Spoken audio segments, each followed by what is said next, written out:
Assalamualaikum warahmatullahi wabarakatuh. Berjumpa lagi dengan Bang Diko. Kali ini Bang Diko akan melanjutkan cerita yang kemarin. Cerita ini berkisah tentang seorang pendaki yang harus mengalami nasib tragis karena perbuatan nistanya.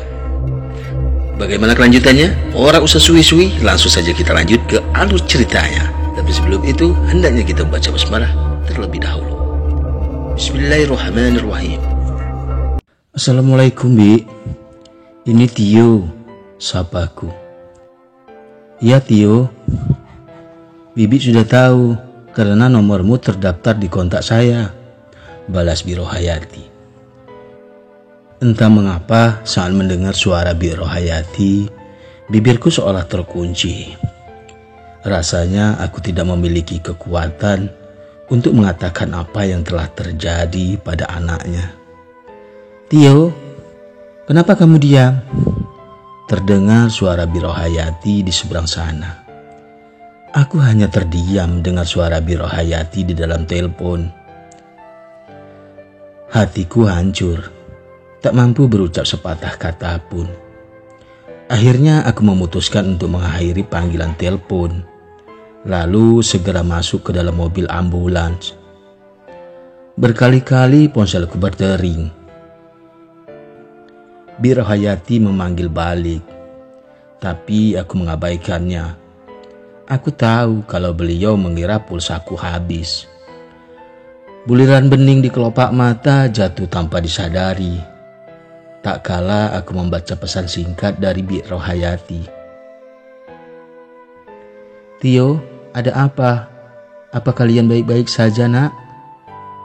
Kenapa ponsel Tony tidak aktif? Ditambah lagi suara sirine ambulan yang berpacu melawan seruan panggilan salat di masjid, membuat air mataku kian mengalir deras. Aku yang telah berada di dalam mobil, diiringi derayan air mata, hanya bisa menatap Gunung Dempo dari kejauhan, di sela-sela hari yang mulai temaram. Di balik indahnya Gunung Dempo tersimpan sejarah kelam tentang Tony dan Tina. Kejadian ini sulit untuk dilupakan sepanjang hidupku. Bahkan bisa jadi akan menjadi buah bibir di semua penjuru alam semesta. Saat di puncak gunung, aku belum begitu pilu. Tapi entah mengapa, tak kala aku, Tony, dan Tina dinaikkan ke dalam mobil ambulans, ditambah lagi suara sirine, di situ hatiku mulai terasa hancur. Jika aku hanya seorang sahabat merasakan hancur seperti ini, bagaimana dengan Bi Rohayati sebagai ibu kandung Tony? Sedih, pilu, malu, bercampur aduk menjadi satu. Sulit kubayangkan betapa terpukulnya hati seorang ibu. Apalagi keluarga Tony termasuk dalam kategori orang terpandang. Ya Tuhan, berilah kekuatan kepada Bi Rohayati dan Om Wardana. Hatiku meminta dalam doa. Rupanya dilema yang aku rasakan diketahui oleh Tony. Dia menggenggam erat tanganku, lalu berkata, "Kawan, jangan sampai Mama mengetahui semua ini." Aku sebisa mungkin menahan air mata agar tidak jatuh di hadapan Tony. Sementara Tina, dia sudah nampak seperti orang depresi. Dari kemarin sampai saat ini, Tina hanya bisa menangis tanpa berucap kata sepatah pun. Bahkan dia juga tidak makan dan minum. Tidak lama akhirnya kami sampai di RSUD, rumah kesehatan terdekat. Tony dan Tina langsung mendapatkan perawatan secara intensif. Sementara aku seolah makin tak bertenaga. Tubuhku lemah tak kala melihat Tony dan Tina dibawa masuk ke ruangan unit gawat darurat. Berbarengan dengan itu juga, Bang Roy dan istrinya datang. Tio, apakah kamu sudah menghubungi Bi Rohayati? Tanya Bang Roy kepadaku. Tadi aku sudah menghubunginya, Bang. Tapi sepertinya aku tidak sanggup untuk mengatakannya, jawabku. Bang Roy menghela napas panjang, kemudian berkata, "Abang mengerti apa yang kamu rasakan. Biarlah saya saja yang memberi kabar kepada Bi Rohayati." Aku melihat Bang Roy mengeluarkan ponsel dari dalam saku. "Abang yakin ingin memberitahukan semua ini kepada Bi Rohayati?" tanyaku. "Tio, ini darurat. Jika para medis ingin mengambil keputusan secara intensif, tentu pertanggungjawaban dari pihak keluarga yang mereka inginkan," ujar Bang Roy. "Aku hanya takut Bi Rohayati dan Om Wardana akan terguncang dengan kabar ini," ucapku dengan nada lemah. "Apa boleh buat? Mereka harus tahu. Jangan sampai nanti kita yang disalahkan," pungkas Bang Roy. "Percayakan semua pada Bang Roy. Kakak yakin abangmu akan menyampaikan dengan bahasa yang benar," timpal Kak Farida, istrinya Bang Roy. Aku hanya diam tanpa isyarat. Dilema ini sungguh rumit. Aku bahkan tidak tahu harus memulainya dari mana. Tidak lama kemudian keluarlah salah satu dokter yang menangani Tony di ruangan UGD. "Kalian keluarga Tony dan Tina?" tanya dokter itu. "Kami semua adalah keluarganya," jawab Bang Roy. "Ikut ke ruangan saya," ujar dokter itu lagi.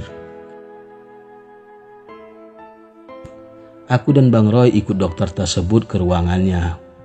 Sementara Kak Farida menjenguk Tony dan Tina. Dokter ini bernama Haikal, terlihat dari name tag di bajunya. Setelah mempersilahkan aku dan Bang Roy duduk, Dokter Haikal membuka pembicaraan. Pasien mengalami gancet. Aku dan Bang Roy hanya diam mendengar ucapan Dokter Haikal. "Maaf dok, kalau boleh tahu gancet itu artinya apa?" tanya Bang Roy. "Arti gancet adalah kondisi ketika organ intim pria tersangkut di dalam vagina saat sedang melakukan hubungan intim. Hingga saat ini, fenomena gancet belum banyak yang meneliti dan mengkaji secara medis. Sebab kejadian ini sangat jarang terjadi. Secara medis, gancet adalah salah satu manifestasi dari gangguan vaginismus. Kita biasa menyebutnya penis cap tipus, ujar Dokter Haikal. "Maaf dok, saya tidak mengerti bahasa yang dokter ucapkan. Maklum, saya hanya tamatan SMP," ujar Bang Roy. "Oke. Gancet merupakan suatu kondisi penis yang terjepit pada vagina. Hal itu terjadi saat otot-otot panggul bawah perempuan berkontraksi sangat kuat atau tertarik ketika penis berada di dalamnya. Oleh karena itu, secara umum istilah gancet ini digunakan untuk merujuk kepada kondisi ketika organ intim pria tersangkut di dalam vagina ketika mereka sedang melakukan hubungan intim," jelas Dokter Haikal. "Kenapa itu bisa terjadi dok?" tanya Bang Roy. "Ada banyak faktor penyebab terjadinya gancet ini. Salah satunya otot P yang kejang-kejang secara tiba-tiba, infeksi labia, trauma, atau bisa jadi penyebabnya karena perasaan takut dan khawatir saat berhubungan. Jika itu terjadi pada lelaki disebut penis cap tipus. Namun jika terjadi pada wanita disebut vaginismus. Penyebab lain kenapa itu terjadi dikarenakan kekuatan otot dinding vagina yang tidak bisa dikembalikan. Saat vaginismus ini terjadi, dinding vagina akan mengembang dan berkontraksi tak kala sedang berhubungan intim. Dinding vagina terbuat dari jaringan otot yang kemungkinan sedikit berdenyut selama organisme itu. Nah, terkadang otot-otot vagina berkontraksi lebih dari biasanya. Kontraksi otot tersebut menyebabkan bukaan vagina menyempit, lebih rapat, dan membuat lelaki kesulitan untuk mengeluarkan penisnya, terutama ketika masih ereksi. Pasalnya, aliran darah memenuhi seluruh batang penis saat ereksi dan membuat ukuran penis membesar. Hal itu membuatnya semakin sulit dikeluarkan dari vagina. Jelas Dr. Haikal. Lantas, langkah apa yang harus kita ambil untuk menolong Tony dan Tina, Dok? Tanya Bang Roy. Dr. Haikal menghela napas berat. Secara medis, kita sudah melakukan yang terbaik. Namun hasilnya tetap nihil. Yang lebih memprihatinkan adalah kondisi Tina. Seiring berjalannya waktu, kondisi psikologisnya semakin melemah. Kita harus cepat menindaklanjutinya. Kalau tidak ingin keduanya meninggal dunia karena kelelahan, pungkas Dr. Haikal. Serasa tersambar petir di siang hari tak kalah mendengar penuturan Dr. Haikal. Saya belum bisa mengambil keputusan.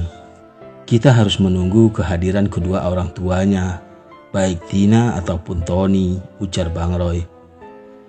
Kita sudah tidak punya banyak waktu lagi. Kejadian ini sudah lebih dari 24 jam. Jika tidak segera ditindaklanjuti, keduanya bisa mengalami hal yang lebih buruk karena kelelahan, ujar Dr. Haikal. Lantas, kebijakan seperti apa yang akan diambil? Tanya Bang Roy. Sepanjang karir saya sebagai dokter, keputusan ini yang paling berat. Ucapan Dr. Haikal terhenti. Sepertinya dia ingin mengutarakan sesuatu, tapi nampaknya begitu berat. Keputusan seperti apa yang dokter maksud? Tanya Bang Roy penasaran. Kami akan berusaha menyelamatkan keduanya. Sampai di sini, Dr. Haikal tidak memberikan penjelasan apapun lagi. Tidak lama kami dikejutkan oleh kehadiran seorang suster.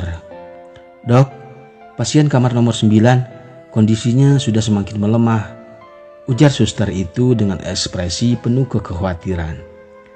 Dr. Haikal pun meminta izin kepada kami untuk melihat pasiennya. Maaf, saya harus mengecek kondisi pasien. Sebaiknya kalian segera mengisi formulirnya, agar kami bisa segera menindaklanjuti Tony dan Tina, ujar Dr. Haikal. Dr. Haikal pun berlalu. Tapi entah mengapa sepeninggalan Dr. Haikal, Bang Roy seketika nampak lemah. Dia seolah tidak mempunyai tenaga untuk menopang tubuh. Aku yang masih belum mengerti dengan ucapan Dr. Haikal tadi, merasa bingung melihat ekspresi Bang Roy yang seketika berubah menjadi lemah dan tidak bersemangat. Berbeda dengan sebelumnya. Kali ini sangat terlihat kesedihan dari raut wajah Bang Roy. Apa maksud dari ucapan Dr. Haikal yang mengatakan bahwa mereka akan berusaha menyelamatkan keduanya, Bang? Tanyaku kepada Bang Roy. Bang Roy hanya diam. Dia memegang pundakku sembari beranjak dari kursi di ruangan Dr. Haikal. Ada apa, Bang? Tanyaku yang mulai khawatir. Bukannya menjawab, Bang Roy malah memelukku dengan air mata yang berderai. Katakan, Bang, apa benar di antara Tony dan Tina? Ucapanku terhenti tak kala Bang Roy memberikan anggukan kepala. Aku seketika menjadi lemah. Ternyata apa yang ada di dalam pikiranku benar. Bagaimana mungkin kami bisa memilih salah satu di antara Tony dan Tina yang harus diselamatkan? Tidak, Bang, tidak mungkin. Pasti ada cara lain untuk menyelamatkan keduanya. Ucapku berat, air mataku sudah tidak terbendung lagi. Hanya keajaiban dari Tuhan yang bisa merubahnya, ujar Bang Roy. Sosok tenang penyabar dan tegar seketika luntur dari dirinya. Namun saat aku dan Bang Roy sedang bergelut dengan dilema yang penuh duka nestapa itu, tiba-tiba terdengar suara dari kejauhan. "Roy, apa yang terjadi pada Tony?" Pemilik suara itu sangat familiar dalam diriku juga Bang Roy. "Tio, apa yang terjadi, Nak?" Terdengar juga suara lain yang memanggilku. Terlihat dari kejauhan. Kedua orang tua Tina dan Tony juga ibuku. Dengan langkah cepat yang tergesa-gesa mereka menghampiri kami. "Apa yang terjadi? Di mana Tony dan Tina?" tanya Bi Rohayati.